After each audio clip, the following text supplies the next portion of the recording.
శ్రీమతి నమః. ఎప్పట్లానే నన్ను అడిగిన ప్రశ్నలకి సమాధానం తెలుసుకుని ఈ రోజు ఈ వీడియోలో ఒక అద్భుతమైన విషయాన్ని తెలుసుకుందాం. రుద్రాభిషేకం జీవితాలను ఎలా నిలబెట్టింది? నాకు సాధారణంగా మెయిల్స్ పెడుతూ ఉంటారు. ప్రతిరోజు నేను ఏం చేస్తూ ఉంటానంటే పొద్దున్న 5:30 to 6 మధ్యలో మెయిల్స్ చూస్తూ ఉంటాను అనమాట. ఆ మొదటి 10 మెయిల్స్ లేదు అంటే 15 మెయిల్స్ కి ఆ సమాధానం ఇస్తూ ఉంటాను. అలా ఇచ్చిన వాటిల్లో నాకు కొన్ని అద్భుతమైన విషయాలను కూడా నాతో పంచుకున్నారు.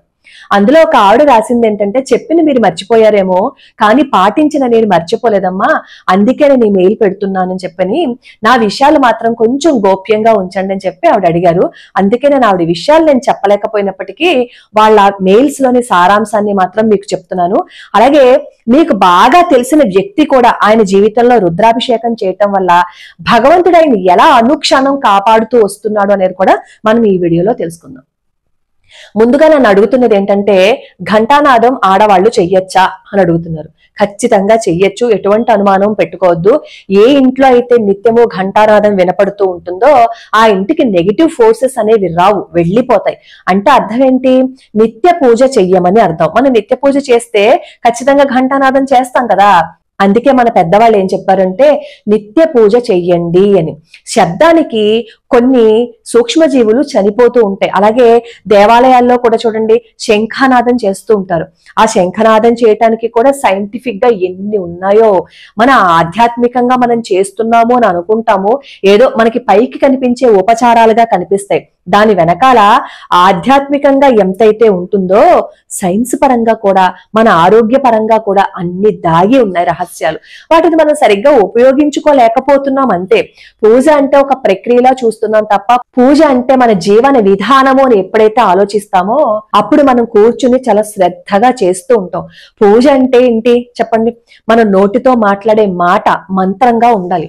ఇంకొకరిని తిడుతూ శాపనాకారాలు పెడుతూ ఇష్టం వచ్చినట్టు మాట్లాడుతూ ఉన్నాము అనుకోండి, అది మనం మాట్లాడే మాటల్లో దోషాలు అన్నమాట. అలా దోషాలతో మాట్లాడుతూ ఉన్నాము అనుకోండి, మనం మాట్లాడే మాట మంత్రం అవుతుందా? అప్పుడు నువ్వు ఎన్ని చదివినా సరే ఉపయోగం లేదు, అవన్నీ డస్ట్బిన్ లో వేసినట్లే. నువ్వు ఎప్పుడైతే నీ మాటని, నీ మనస్సుని, నీ చూపుని, నీ భాషని ఇవన్నింటినీ చాలా చక్కగా మలుచుకుంటావో నీ జీవితం కూడా అంతే చక్కగా ఉంటుంది. అలాగే పూజ చేసేటప్పుడు సంకల్పం చెప్పాలా అని అడుగుతున్నారు. పూజ చేసేటప్పుడు సంకల్పం చెప్పాలా అంటే వచ్చిందేని అనుకోండి, చెప్పుకోండి. కానీ రాని వాళ్ళు ఉంటారు కదా, అలాంటప్పుడు ఏం చేస్తారంటే అమ్మో నాకు సంకల్పం చెప్పడం రాదు, పూజ చేయకూడదేమో అని చెప్పి పూజ మానేస్తూ ఉంటారు. మీకు వచ్చిన భాషలో మీరు ఎలా అయితే మీ ఇంట్లో ఉన్న మనుషులతో మాట్లాడుతూ ఉంటారో అలాగే భగవంతుడితో మాట్లాడడం మొదలు పెట్టండి. అదే సంకల్పం. మీకు ఏదైనా కావాలి అంటే మీ అమ్మగారిని ఎలా అడుగుతారు, మీ నాన్నగారిని ఎలా అడుగుతారు, అలాగే భగవంతుడి దగ్గర కూడా కూర్చుని స్వామి నాకు ఈ కష్టం వచ్చింది, నేను నీతో పంచుకుంటున్నాను అని మీరు ప్రతి మాటని భగవంతుడితో మాట్లాడుతున్నారు అని అనుకోండి, అదే పూజ, అదే సంకల్పం, అదే నిష్ఠ, అదే శ్రద్ధ, అదే ప్రేమ. సరే, నేను ఈ మాట ఎంత ఎందుకు చెప్తున్నాను అంటే, ప్రతి నిత్యం ఎవరైతే నిత్యాభిషేకం చేసుకుంటారో, నిత్య పూజ చేసుకుంటూ ఉంటారో వాళ్ళ జీవితాన్ని ఖచ్చితంగా భగవంతుడు కాపాడుతాడు.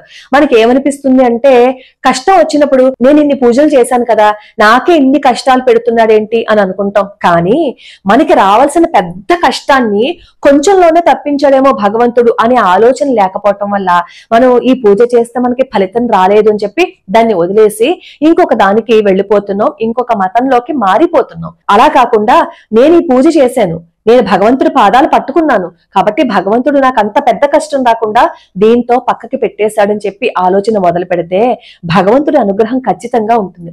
మనందరికీ తెలుసు కదా, మన ఛానల్లో కూడా శివలింగాలు పంచుతున్నారు అని చెప్పి నేను వీడియోస్ చేశాను. చాలా మంది ఏమో ఆయనకి రిక్వెస్ట్లు పెట్టుకున్నారు, కొంతమందికి పంపించారు. ఎందుకంటే ఆయన రోజు ఎన్ని పంపించాలో అన్ని శివలింగాలని పంపిస్తూనే ఉన్నారు.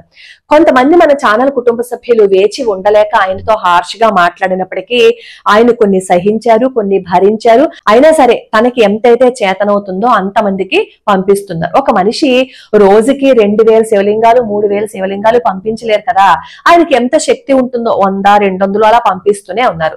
అలా అందుకున్న వాళ్ళు కూడా నాకేమో కామెంట్లు పెట్టారు, పూజ చేసుకుంటున్న వాళ్ళేమో ఆ వీడియోస్ కూడా నాకు పెట్టారు.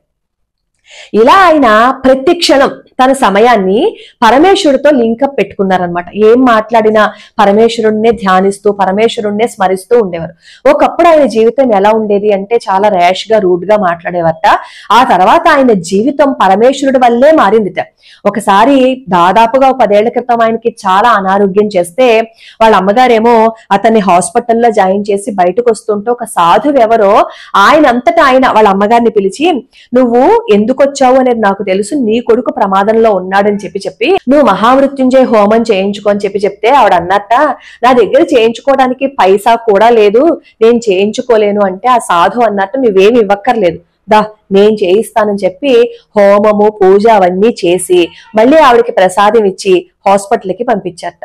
హాస్పిటల్కి పంపించిన తర్వాత అది అద్భుతమో తెలియదు, అసలు ఏం జరిగిందో తెలియదు, కానీ డాక్టర్స్ ప్రమాదకరము అని చెప్పేశారు. కానీ ఈవిడ ఎప్పుడైతే పూజ అవన్నీ చేసుకువెళ్ళి ఆ కుంకుమని అతని నుదుటను పెట్టారో నెమ్మదిగా అతని పరిస్థితి మారడం ప్రారంభించింది. ఇది ఎందుకు చెప్తున్నాను అంటే, మనం చేసే పూజలన్నీ ఎందుకు పనికి రావు అని అనుకుంటాం, కాదు. మనం ఎంతసేపు నెగిటివ్ గా మాట్లాడకుండా పాజిటివ్ గా ఆలోచిస్తున్నంతసేపు మన మనసు కూడా పాజిటివ్ గానే ఉంటుంది, మనకి జరిగేవి కూడా పాజిటివ్ గానే ఉంటాయి. ఇప్పుడు ఆయన ఆ ఇన్సిడెంట్ జరిగిన తర్వాత అసలు జీవితంలో ఎంత మారిపోయారో, ఆయన ప్రవర్తనని మార్చేసుకున్నారు, ఆయన ఇంకొకరితో మెలిగే తీరును కూడా మార్చేసుకున్నారు. ఆ తర్వాత నుంచి నిత్యం ఆయన అభిషేకాలు చేసుకుంటూ శివయ్యని ఎప్పుడు నిత్యం స్మరిస్తూ ఉండేవారు. అలా ప్రతిరోజు చేస్తూ ఉండేవారు. ఆయన సేవ కూడా చేస్తూ ఉండేవారు అనమాట. ఆయనకి వివాహమైంది, 2 పిల్లలు. అయినా మీకు ఇంకొక విచిత్రమైన విషయం ఏంటో తెలుసా, ఆవిడ భార్యకి కూడా గర్భసంచిలో లోపల కణితి వచ్చింది. డాక్టర్స్ చెప్పేశారనమాట, మేము చెప్పలేమండి లోపల బిడ్డ ఎలా ఉంటాడు, పరిస్థితి ఎలా ఉంటుంది మాకు తెలియదు అని చెప్పి వాళ్ళు చెప్పేశారట. ఆయన ఏం చేశారట, ప్రతినిత్యం అభిషేకం చేసుకుంటూ మన ఛానల్లో గర్భరక్షాంబిక అమ్మవారి స్తోత్రం ఉంది, ఆ స్తోత్రాన్ని ఆవిడ ప్రతిరోజు రాసుకుని వింటూ అలా స్మరణ చేసుకుంటూ ఉంటే ఆవిడకి ఎటువంటి ఇబ్బంది లేకుండా 2వ కొడుకు పుట్టాడు. వాడికి ఇప్పుడు 3 ఏళ్ళో 4 ఏళ్ళో. ఇదంతా ఎందుకు చెప్తున్నాను అంటే, మనం ప్రతిదాన్ని కొట్టి పారేసి ఇందులో మహిమ లేదు అందులో మహిమ లేదని తీసి పాడేసిన వాళ్ళకి ఏం తెలుస్తుంది చెప్పండి? బాధలో ఉన్నవాడికి తెలుస్తుంది వాడు ఎంత బాధపడుతున్నాడు. ఆ బాధ వల్ల వాడికి ఇంకా ఏమవుతుంది అంటే భగవంతుడి మీద భక్తి ఎక్కువైపోయి, పరమేశ్వర నువ్వు తప్ప నాకు ఇంకెవరు లేరయ్యానే ప్రార్థించే స్థితికి వెళ్ళిపోతావు అనమాట. అలాగే వాళ్ళు ప్రార్థించారు. వాళ్ళకి ఆ గండం కూడా పక్కకు వెళ్ళిపోయింది. మొన్న రీసెంట్ గా ఒక వారం రోజుల క్రితం ఏమైంది అంటే అతనికి హార్ట్ అటాక్ వచ్చింది. ఆయనేమో పరమేశ్వరుడికి అభిషేకం చేసుకుంటూ వాళ్ళ ఆవిడనేమో ప్రసాదం తీసుకురమ్మని చెప్పారట. ఆవిడ ప్రసాదం తీసుకొచ్చే లోపు ఆయన ఏమయ్యారట, శివలింగం మీద పడిపోయారు. అక్కడ ఉన్న దీపం కూడా ఇక్కడ అదంతా కాలిపోయింది. అసలు ఏమీ మాట్లాడకుండా అలా పడిపోయారు ఏంటని చెప్పి ఆవిడకి భయం వేసి వెంటనే హాస్పిటల్కి తీసుకెళ్తే హార్ట్ అటాక్ అని చెప్పి సమయానికి తీసుకొచ్చారు. అసలు ఇంత తొందరగా తీసుకురావటం వల్లే మీ ఆయన్ని మేము సేవ్ చేయగలిగామని చెప్పారట. ఆ తర్వాత స్టంట్ వేశారు, ఆయన ఇంటికి వచ్చేసారు. నేను ఆవిడతో మాట్లాడినప్పుడు నాకు ఆవిడ మాట్లాడిన మాటలు ఎంత ఆశ్చర్యానికి గురి చేశాయి అంటే, ఇప్పుడు కూడా ఈవిడ ఇలా మాట్లాడుతున్నారు కాబట్టే పరమేశ్వరుడు రక్షించాడు అని అనిపించింది. ఆయన హాస్పిటల్కి వెళ్లే ముందు రోజు కూడా శివలింగాలన్నీ ప్యాక్ చేసి ఎవరికెవరికి ఏవేవి ఇవ్వాలో అవన్నీ ఇచ్చేసారట. హాస్పిటల్ నుంచి వచ్చిన తర్వాత కూడా శివలింగాలన్నింటినీ ప్యాక్ చేసి నెమ్మదిగా అందరికీ పంపిస్తున్నారు. ఆయన హాస్పిటల్లో ఉండగా ఆయన భార్య నాతో మాట్లాడింది ఏంటంటే, మేం చేసే సేవకి భగవంతుడు ఎందుకు ఇలా చేశాడు అని అనిపించిందమ్మా ఒక క్షణం. కానీ ఆ తర్వాత అనిపించింది ఏం చేసినా మన మంచికే చేశాడేమో అని అనిపించింది. ఇంత కష్టం వచ్చినా ఏదో పెద్ద కష్టం నుంచి మమ్మల్ని బయట పడేశాడేమో, అందుకే చిన్న కష్టాన్ని తీసుకొచ్చాడేమో అని అనిపించింది అని ఆవిడ మాట్లాడుతున్న మాటలు, ఆవిడ మాటల్లో ఉన్న నిజాయితీ, నీతి, భక్తి ఇవన్నీ వింటే ఏదైనా కష్టం వచ్చినా ఏదైనా బాధ వచ్చినా వెంటనే భగవంతుని దూషిస్తామే, అలాంటిది అంత పెద్ద కష్టం వచ్చినా సరే ఆవిడ ఎంత నమ్మకంతో భగవంతుడి పాదాలు పట్టుకుని మాకేదో పెద్ద కష్టం రాబోయింది దాన్ని ఇంతటితో తీర్చేశాడు, ఇంకా మేము సేవ చెయ్యాలి, ఇంకా సేవ చేయటం కోసమే ఇంకా మాకు భగవంతుడు తోడ్పాటును అందిస్తున్నాడని చెప్పి ఆవిడ మాట్లాడిన మాటలు నాకు కూడా ఎంత ఆనందాన్ని అనిపించాయంటే, హేమ నువ్వు కూడా ఇంకా చాలా పరిణితి చెందాలి అని ఆవిడ చెప్తున్నట్లుగా నాకు అనిపించింది. మనం మాట్లాడే మాట, మనం ఇంకొకరికి చేసే సేవ, పొరపాటును కూడా ఇంకొకరిని బాధ పెట్టకుండా ఉన్నాము అంటే భగవంతుడు అనుగ్రహం ఉంటుంది. మనిషి అన్న తర్వాత ఎవరు పొరపాట్లు చేయకుండా ఉండరు. ఆయన కూడా అప్పుడప్పుడు ఎవరో ఒకరిని మాట్లాడుతూ ఉండేవారట. కానీ ఆయన ఈ రాఘవేంద్ర గారు ఎప్పుడైతే పరమేశ్వరుడి పాదాలు పట్టుకున్నారో ఆయన మొత్తం జీవితం అంతా మార్చేసుకున్నారట. ఆయన ఎన్నోసార్లు నాతో మాట్లాడుతూ ఆయన ప్రతి కష్టాన్ని నాతో పంచుకున్నప్పుడు నాకు అదే అనిపించింది. పరమేశ్వరుడిని నిత్యం ఆయన అభిషేకం చేసుకుంటూ ఆయన పాదాలు పట్టేసుకున్నారు కాబట్టే ఈ రోజు పరమేశ్వరుడు ఆయన జీవితాన్ని కాపాడారు అని అనిపించింది. ఇది ఒకటే కాదు, ఇంకొకటి కూడా, మా మావయ్య గారికి అత్యంత సన్నిహితులైన స్నేహితులు అనమాట. ఆయన కూడా అంతే. ఈ రోజు వరకు ఆయనకి 70 సంవత్సరాలు, ప్రతి నిత్యం రుద్రాభిషేకం చెయ్యకుండా మంచి నీళ్లు కూడా తాగరు తెలుసా. ఆయన జీవితం కూడా ఎంత అద్భుతంగా ఉందో, పరమేశ్వరుడు ఎంత చక్కగా కాపాడుతున్నాడో. ఏ కష్టం వచ్చినా సరే దానికి వెంటనే పరిష్కారాన్ని కూడా చూపించేస్తున్నాడు. భగవంతుడి పాదాలు పట్టుకున్నాము అని అనుకోండి, ఖచ్చితంగా ఆయన అనుగ్రహం ఉంటుంది. అలాగే మన ఛానల్ కుటుంబ సభ్యులు వాళ్ళు రాసిన అనుభవాలు కూడా ఉన్నాయి. అందులో ఒక ఆవిడ గురించి నేను చెప్తాను, ఎందుకంటే అది నాకైతే హృదయాన్ని ద్రవింపజేసేసింది అనమాట. ఆవిడ ఎప్పుడో నాకు 1 సంవత్సరం క్రితం మెయిల్ పెట్టారట. ఆవిడ ఎన్ని కష్టాలు చెప్పుకున్నారు అంటే, ఎన్ని బాధలు చెప్పుకున్నారంటే, అప్పుడు నేను ఏం చెప్పాను అంటే, మీరు పొద్దున్నే విష్ణుమూర్తికి విష్ణు సహస్రనామం చేస్తూ తులసి దళాలతో అర్చన చేయండి. అది అయిపోయిన తర్వాత దేవాలయానికి వెళ్ళి రుద్రాభిషేకం చేయించుకోండి. 41 రోజులు రుద్రాభిషేకం చేయించుకున్న తర్వాత అక్కడి నుంచి ప్రతి సోమవారం మీరు రుద్రాభిషేకం చేయించుకోండి. ఒకవేళ రుద్రాభిషేకం చేయించుకునే స్తోమత మీకు లేకపోతే ఇంట్లోనే మీ వారితోటి రుద్రాభిషేకం చేయండి. మీకు రుద్రం చదవటం రాకపోతే నమశివాయ అంటూ గాని శివ సహస్రనామ స్తోత్రంతో గాని మీరు అభిషేకం చేయండి. సాయంత్రం మళ్ళీ దీపారాధన పెట్టి పరమేశ్వరుడికి అర్చన చేసి మళ్ళీ మీరు బిల్వదళాలతో అర్చన చేసి నమస్కారం పెట్టుకోండి. మళ్ళీ శివ సహస్రనామ స్తోత్రం చదవండి నేను చెప్పాను.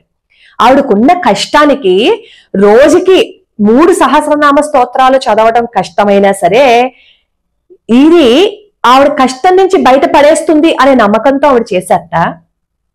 ఆవిడ చెప్పారు, నిజంగా మా కుటుంబం అంతా ప్రాణాలు తీసేసుకోవాలండి.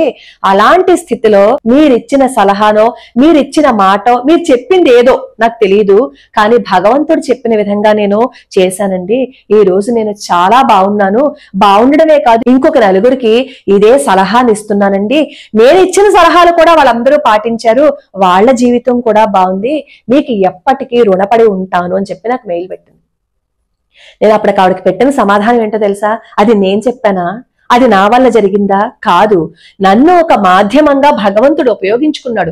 అది భగవంతుడు చెప్పవలసిన మాట నా ద్వారా చెప్పించాడు. అది నేను కాకపోతే ఇంకెవరైనా సరే ఆవిడకి ఆ సమయానికి చెప్పించుండేవాడు. మన కర్మ తీరే రోజు వచ్చింది అని అనుకోండి, ఇలాంటి మంచి మాటల్ని మనం పట్టుకుంటాం, దాని ద్వారా సాధన చేసుకుంటాం, మన కష్టాన్ని తొలగించుకుంటాం. మన కర్మ తీరలేదు అని అనుకోండి, ఎవడో ఒకడు వచ్చి అభిషేకం చేస్తే కష్టాలు తీరుతాయా, పూజలు చేస్తే కష్టాలు తీరుతాయా, ఏం అక్కర్లేదు అని చెప్పి ఎవడో ఒకడు వచ్చి తగలేస్తాడు.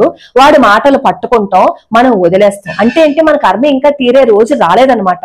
అందుకే మన పెద్దవాళ్ళు చెప్తారు, సత్సాంగత్యం చెయ్యండి, పొరపాటును కూడా ఇంకొకళ్ళని దూషించకండి, ఇంకొకళ్ళని తిట్టకండి అని.